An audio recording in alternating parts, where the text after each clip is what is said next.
This homily will not contain any spoilers, but we're going to start by talking about Star Wars. Anyone here seen it? Force Awakens? Okay, good. If you did this, you're thinking of the wrong movie, sorry.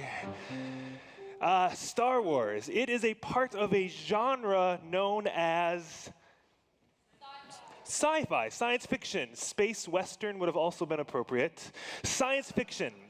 Science fiction is a world of thinking that I quickly fell in love with as a kid and still today as an adult. Confession, the book I'm reading now is called The Three-Body Problem. It's by a Chinese author. It won the Hugo Award, which is like an Emmy for geeks. And it's amazing. I can't stop reading science fiction. I grew up, on Animorphs. Anyone?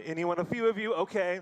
And in high school, when I was forced to read Brave New World, I realized, oh my goodness, I think I like this stuff. Here's the thing about science fiction, all science fiction. Well, we might think that science fiction is about the future. Science fiction is using the language of the future to say something about what's happening right now. When was that brave new world that Huxley was writing about? Still to come, or in the world around him? When we look at the book of Revelation, some might think of it as science fiction, as in this thing that's happening a long time ago in a galaxy far, far away, or way out there still to come, some crystal ball that's going to tell us the doom and gloom. I don't think so. The book of Revelation, just like science fiction, is using metaphors and language to speak about the world right here. So when the author of this book offers these words, he's not just saying, here's what's coming. He's saying, here's what's happening. See, I am making all things new. Now let's pause from Revelation for a minute and talk about one of my other favorite things in the world. Let's see, got it right here. Legos. Yes. I can tell you the location of all the Lego stores in New York. I think there's just two, but How, did you know that? Okay. The Flatiron one is my favorite by far. I have a collection of Legos at home that I have been accruing as an adult, and I have a large collection I leave for safekeeping at my parents' house, which also just means I haven't cleaned out that part of the basement. But I remember falling in love with Legos as a kid. These pointy-edged, you step on them in the middle of the night and say something you shouldn't say in church, pieces of plastic that can fit together perfectly to make something spectacular.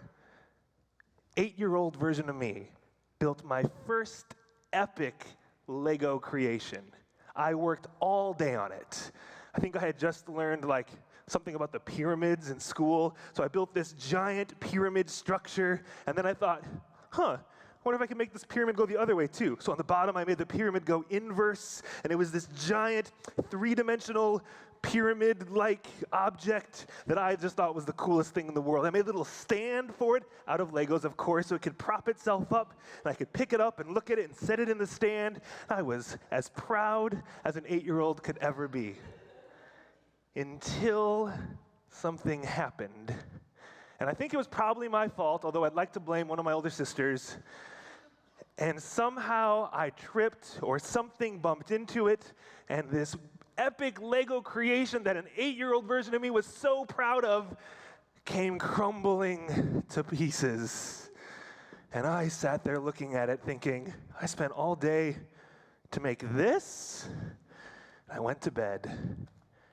And I woke up the next morning and realized that I have the most awesome dad ever, because he stayed up all night making it as best he could into that epic Lego creation. And that taught me something. That moment forever impacted my philosophy of Legos, because we all have a philosophy of Legos. My philosophy of Legos, I realized at that moment, could be taken straight from this reading from Revelation 21. My philosophy of Legos that I still hold to this day, see, I am making all things new. Notice that the text doesn't say I'm making all new things, meaning, okay, throw those Legos away, let's go to the store and buy some new ones.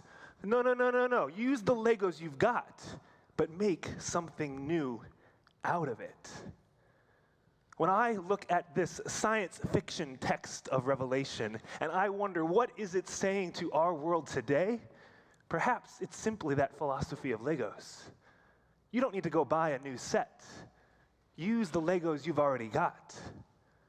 We're in this season of asking ourselves, okay, New Year's resolutions. I need to be a whole new version of myself. No, no, no, just be the you that you've always been and enter this new year knowing that God will always make something new out of who you already are. God is always making all things new. When all the pieces fall apart, as they are apt to do, God will be that epic dad putting them back together when the 8-year-old version of you is falling asleep in tears. And whatever comes your way this year, God is always, always holding you and making all of these things new. Now, listening to the jazz that we've been hearing makes me think, what if we lived like that? Meaning, in jazz, wrong notes just mean you've changed keys.